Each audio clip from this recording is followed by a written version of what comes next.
Lori Caldwell is the veteran crime reporter with the Post-Tribune in Gary, Indiana.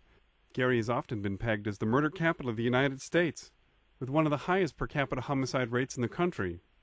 This year, like many parts of the country, homicides are down in Gary, this time by 17%. Lori, welcome to Vocalo.org. Well, thank you very much, sir.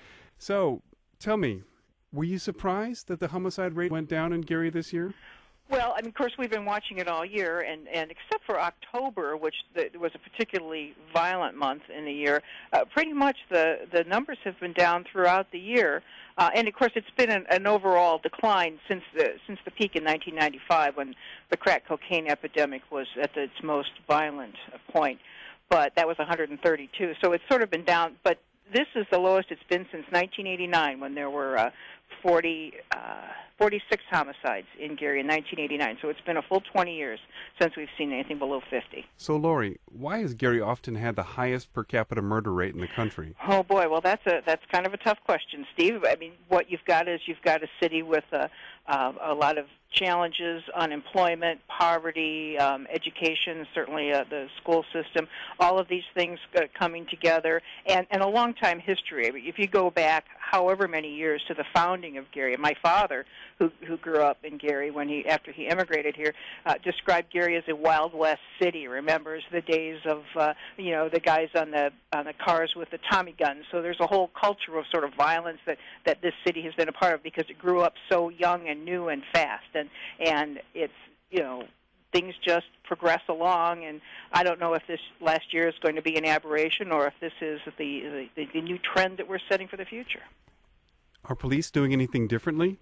I don't think so. Certainly the police department has had a number of challenges, 8 police chiefs in 3.5 years, just another new one appointed last month, just since Rudy Clay became mayor in 2006. So certainly there's morale issues and stability issues, and of all the police chiefs I've known over the years that I've been covering Gary, the good ones don't take credit when the numbers drop because they don't want to take blame when the numbers go up. But I think that certainly the officers who work in patrol, the guys in the uniforms and the squad cars who are out taking the reports, who know the bad guys, I think that they deserve a lot of credit for identifying problems and helping investigators really get to the source of a lot of the violence. And I am told that this year, and I don't have the exact number, I'm sorry, but the clearance rate for solving homicides was much higher this year than it's been in a lot of years. It usually runs about 50 or 60%.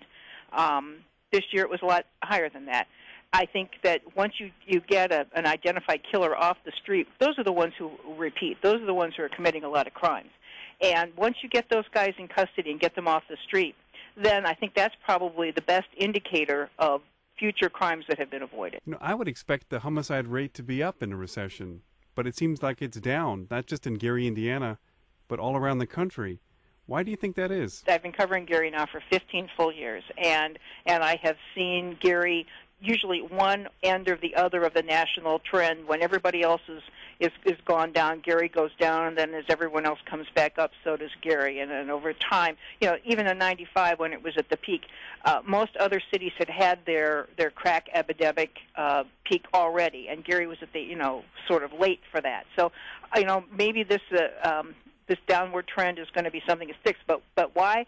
Honestly, I don't know. I would like to think that community-oriented policing, that the increased technology that all police departments have, like things like the shot spotter where they can identify guns, they can get fingerprints and identify bullets and link them to things. All of that stuff is much faster now, so that it allows the investigators to draw to conclusions quicker, that maybe that's all part of it, and maybe that's all catching up, and I hope that that's what it means, but time will tell. So, Lori, will we be able to tell early on whether or not Gary's going to be on pace to have another record low year for homicides? No, I don't think so. I mean, we've had one so far this year, and that was a man who was shot last Wednesday, and then he died on Saturday.